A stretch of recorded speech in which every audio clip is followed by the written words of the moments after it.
Bertemu kembali dalam cerita di sebalik berita. Sejak awal tahun ini, kemelut politik berlaku pada ketika itu. Kini kita berdepan satu lagi kemungkinan ketidaktentuan sekurang-kurangnya jika bukan kemelut politik yang mungkin akan melanda Malaysia.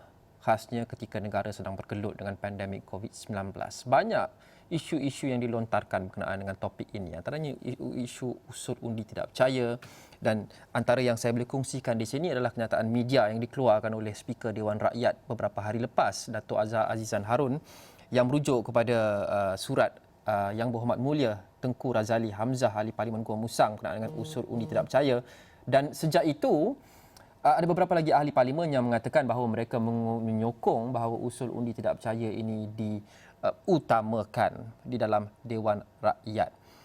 Kita mahu faham di sebalik berita ini bukan sahaja berkenaan dengan sentimen dan gerakan politik dan sebagainya, tapi kita mahu kembali kepada asas, kepada undang-undang.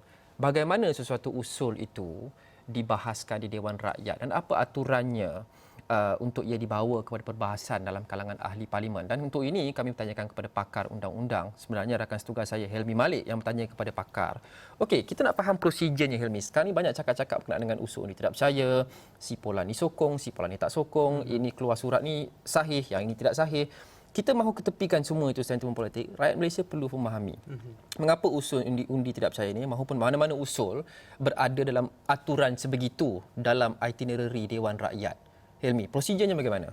Okey, perkara ini pun bagaimanapun kita akan melihat berbalik kepada isu perlembagaan, di mana perkara ini semua telah pun termaktub dalam perlembagaan, dan di sini jika terdapat apa-apanya jika perkara yang ingin dibentangkan di parlimen, dan antara baru-baru ini adalah isu usul undi tidak percaya terhadap Perdana Menteri Tan Sri Muhyiddin Yassin. Dan apa sekalipun yang kita perlu lihat di sini, perlunya kita memahami adalah konteks dalam parlimen ini adalah prioritinya, iaitu adalah keutamaan yang hendaklah diberikan berhubung dengan isu-isu yang perlu dibawa oleh kerajaan sendiri, berbanding daripada isu-isu yang diberikan daripada blok pembangkang dan sebagainya. Jadi kalau kita lihat di sini, pihak speaker dalam urusan ini adalah hanya menerima usul tersebut, dan sebaliknya perkara itu adalah terletak kepada pihak kerajaan sendiri untuk menentukan sama ada perkara itu perlu dibawa, perlu dibentangkan di dalam parlimen atau dan sebagainya. Ditentukan oleh kerajaan, badan eksekutif. Kerajaan, ya, selaku badan eksekutif. Jadi di pihak speaker sendiri, ya, kalau kita semalam kita tengok ada menerima hampir 30 usul undi tidak percaya. Jadi bagaimanapun di pihak speaker sendiri, pihaknya hanya menerima usul tersebut. Dan macam saya cakap tadi, perkara itu masih terletak daripada pihak kerajaan sendiri sama ada untuk membawa perkara tersebut ataupun tidak. Ini termaktub dalam undang-undang, bukan sekadar tradisi atau presiden. Dan Hilmi ada menyebut pakar yang bercakap dengan ini. Kita ada klip audionya. Apa kandungan klip audionya, Hilmi? Ia lebih kepada definisi penerangan bagaimana sesebuah usul untuk dibawa dan daripada segi keutamaannya, dan untuk kita lebih memahami dengan lebih lanjut, kita dengarkan apa kata saudara Fakrul Razi Rashid. Persoalannya di sini, adakah usul-usul ini akan dibentang atau dibahaskan dan diluluskan oleh parlimen? Saya rasa itu perkara yang agak sukar, kerana di sini kita dapat lihat seperti yang saya terangkan tadi, peraturan mesyuarat memberikan kebenaran kepada kerajaan untuk menentukan aturan mesyuarat. Pada tahun 2015, di mana Ketua Pembangkang masa itu Datuk Seri Dr. Wan Azizah, Wan Ismail, telah menghantar usul undi tidak percaya di parlimen kepada ahli parlimen pekan waktu itu, iaitu bekas Perdana Menteri Datuk Seri Najib Razak. Apa yang dilakukan oleh Speaker Dewan Rakyat adalah Speaker Dewan Rakyat mengambil usul tersebut dan meletakkan usul tersebut pada nombor 31 dalam kertas aturan mesyuarat. Ini bermaksud Speaker hanya menerima sahaja usul daripada ahli parlimen, tetapi untuk membahas atau memutuskan usul itu di Dewan Rakyat, dia akan ditentukan sendiri oleh kerajaan. Okey, sekarang ni Helmi, kita faham ada beberapa individu yang menggesa untuk usul undi tidak percaya itu dipercepatkan. Sekarang kita juga sudah faham dari segi perundangan dan prosedurnya seperti yang digariskan dalam Perlembagaan Persekutuan, iaitu undang-undang yang terutama dalam negara kita. Apa yang perlu dilakukan, apa yang perlu digariskan mengikut undang-undang, iaitu ia perlu mengikut prosedur dalam Dewan Rakyat dan sebagainya. Jadi mungkin ramai yang ingin tahu, selepas ini sidang Dewan Rakyat bersidang lagi sekali, okey, apa yang kita berjangkakan? Ya, seperti yang saya jelaskan tadi, perkara ini terletak daripada pihak kerajaan sendiri sama ada ingin membawa perkara ataupun usul itu atau sebaliknya. Jika di sini juga kalau kita lihat, sebenarnya ada perbezaan daripada segi pihak kerajaan dengan juga pihak pembangkang. Kita bercakap mengenai dengan pembentangan usul itu sendiri. Di mana kalau kita lihat daripada pihak kerajaan sendiri, mereka mengambil masa hanya dalam tempoh 7 hari untuk membincangkan tentang usul-usul yang hendak dibawa, berbanding daripada pihak kerajaan yang mengambil masa memerlukan tempoh selama 2 minggu, iaitu dalam tempoh 14 hari sebelum sesebuah usul itu dibawa. Dan ini kita dapat lihat di mana prioriti adalah diberikan daripada pihak kerajaan, khususnya untuk membawakan perkara-perkara berkaitan dengan rakyat atau sebagainya. Jadi prioriti itu adalah diletakkan daripada pihak kerajaan dan kuasa mereka untuk menentukan sesebuah usul itu sama ada dibawa atau sebaliknya. Okey. Itu mengikut lunas undang-undang dan segala tindakan maupun kesaan kita perlu berlandaskan kepada undang-undang negara yang sudah pun didirikan sejak negara ini merdeka lagi. Tapi apa pun kadang-kadang undang-undang juga tidak boleh membantu kita untuk memecahkan sebarang kebuntuan. Ada beberapa senario yang mungkin terpencil, yang masih lagi mungkin secara teknikalnya mengakibatkan kita akan berakhir dengan kebuntuan politik. Dalam hal itu, timbul satu figura yang paling penting untuk memecahkan kebuntuan itu dan membawa negara ke hadapan agar kita boleh teruskan pentadbiran khasnya dalam era pandemik sekarang, iaitu Seri Paduka Baginda Yang di-Pertuan Agong. Kami ada menembual penganalisis politik Dr. Chandra Muzaffar yang mengetengahkan kuasa Seri Paduka Baginda Yang di-Pertuan Agong dalam hal-hal sebegini sekiranya ia terjadi. Kita dengarkan apa kata Dr. Chandra.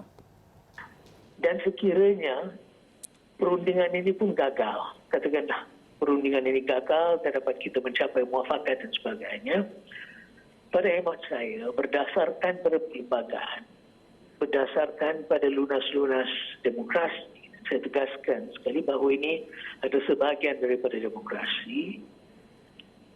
Tuanku selaku ketua negara boleh menggunakan kuasanya yang termaktub dalam pasal 150 dalam perlembagaan, iaitu mengisytiharkan darurat. Dan selepas darurat diisytiharkan, ada beberapa langkah-langkah yang boleh diambil. Darurat itu ada macam-macam bentuknya. Yang kita melalui dulu selepas peristiwa 13 Mei ada satu jenis darurat, ada satu bentuk tertentu dan ada bentuk-bentuk yang lain. Ya, dan kita ini boleh menggubalkan cara-cara yang sesuai dengan keadaan.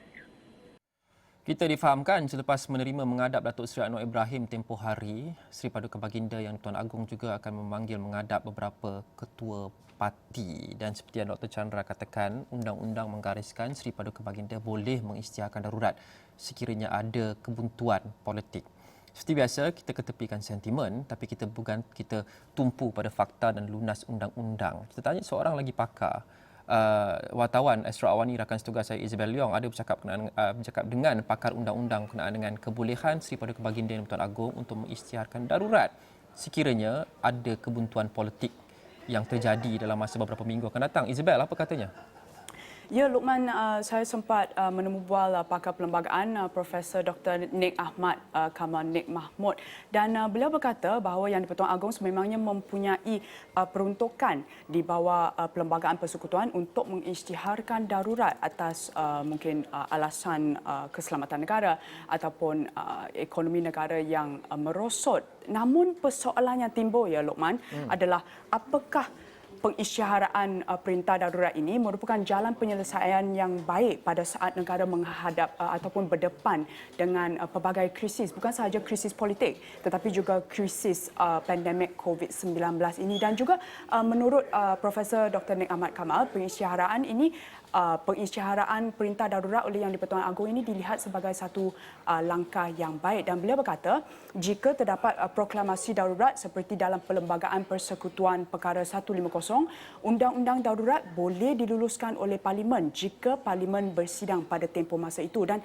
jika Parlimen tidak bersidang pada tempoh masa itu, maka Yang di-Pertuan Agong boleh meluluskan ordinan kuasa darurat untuk menyelesaikan kemelut politik ataupun perkara tersebut. Bagaimanapun Luqman, Profesor Dr. Nik Ahmad Kamal melihat langkah pengisytiharan perintah darurat ini sebagai langkah yang terakhir kerana ia bakal ataupun akan memberikan kesan yang besar kepada negara. Dan beliau juga berkata Yang di-Pertuan Agong boleh melantik seorang Perdana Menteri interim seperti apa yang pernah diperkenankan baginda pada Februari lalu apabila berlaku satu kemeluk politik pada ketika itu, ketidakstabilan politik pada ketika itu. Dan beliau berkata sebelum perintah darurat diisytiharkan yang di-Pertuan Agong, beliau mencadangkan ataupun memberikan cadangan kepada Yang di-Pertuan Agong, mungkin Yang di-Pertuan Agong boleh memikirkan cara lain seperti apa yang berlaku pada Februari itu, iaitu melantik Perdana Menteri PM interim sedangkan tiada peruntukan jelas dalam perlembagaan yang membenarkan pelantikan PM interim. Dan ia merupakan kali pertama yang pernah berlaku di Februari apabila terdapat pelantikan Perdana Menteri interim itu. Tetapi pelantikan PM interim pada ketika itu dilantik atas dasar bahawa ia mungkin satu konvensyen perlembagaan yang baharu, dan kedua, ia mungkin juga satu pelaksanaan kuasa eksekutif ataupun kuasa prerogatif Yang di-Pertuan Agong dalam melantik seorang PM interim atas dasar bahawa tiada seorang yang boleh dianggap mempunyai kuasa majoriti di Dewan Rakyat. Luqman. Okey, Isabel, ada pakar undang-undang itu menyebut sama ada, kerana kita lihat sebelum ini Dr. Chandra Muzaffar ada menggariskan beberapa bentuk darurat yang berbeza. Dia tak darurat ini jikalah diisytiharkan tidak sama dengan darurat kita sewaktu zaman komunis dahulu ataupun pada Mei 1969. Ada diperincikan bentuk darurat yang boleh diisytiharkan oleh Yang di-Pertuan Agong dan bagaimana ia berbeza dengan darurat-darurat keselamatan sebelum ini? Dan Luqman, sebenarnya sebelum ini pernah berlaku pengisytiharan perintah darurat berikutan ataupun susulan kemeluk politik yang pernah berlaku. Sebagai contoh, saya memetik apa yang Profesor Dr. Nik Ahmad katakan tadi, seperti di Sarawak pada 1996 dan juga di Kelantan pada 1977. Pada ketika itu perintah darurat telah diisytiharkan bagi menyelesaikan ketidakstabilan politik pada ketika itu. Apa yang berlaku di Sarawak pada 1996 adalah berlaku krisis perlembagaan dan ada perebutan jawatan Ketua Menteri pada ketika itu, dan akhirnya Kerajaan Persekutuan mengisytiharkan darurat dan satu ordinan darurat telah diluluskan Parlimen untuk meminda Perlembagaan Negeri Sarawak untuk memberi kuasa kepada Gubernur untuk memanggil sidang Dewan Undangan Negeri Sarawak. Dan pada ketika itu, pada 1996, apabila sidang tersebut dipanggil, usul undi tidak percaya telah dibentangkan dan Ketua Menteri telah diputuskan hilang kuasa majoriti beliau. Dan itu kata-kata pakar perlembagaan Profesor Dr. Nik Ahmad tadi. Okey, terima kasih Isabel Leong, wartawan Astro Awani, lintas langsung daripada bilik berita kami. Undang-undang ditulis dan direka untuk memikirkan sebarang senario yang mungkin terjadi dalam semua kemungkinan. Tapi ini, kita harap ia tidak akan sampai ke tahap ini. Kerana yang paling penting sekarang adalah kebajikan rakyat. Jadi ketika kita bergelut di tengah-tengah pandemik COVID-19, kita harap semua pihak berwajib daripada semua belah, bukan sahaja pihak kerajaan maupun pembangkang bebas dan sebagainya, boleh mengenepikan perbezaan politik mereka untuk fokus kepada kebajikan rakyat dan menewaskan pandemik COVID-19 sebelum kita bercakap berkenaan dengan politik. Kita tidak mahu apa yang berlaku pada Januari berulang lagi sekali. Itu saja untuk cerita hari ini. Terima kasih kerana menonton. Saya Luqman Haris. Assalamualaikum. Salam hormat. Kita jumpa lagi.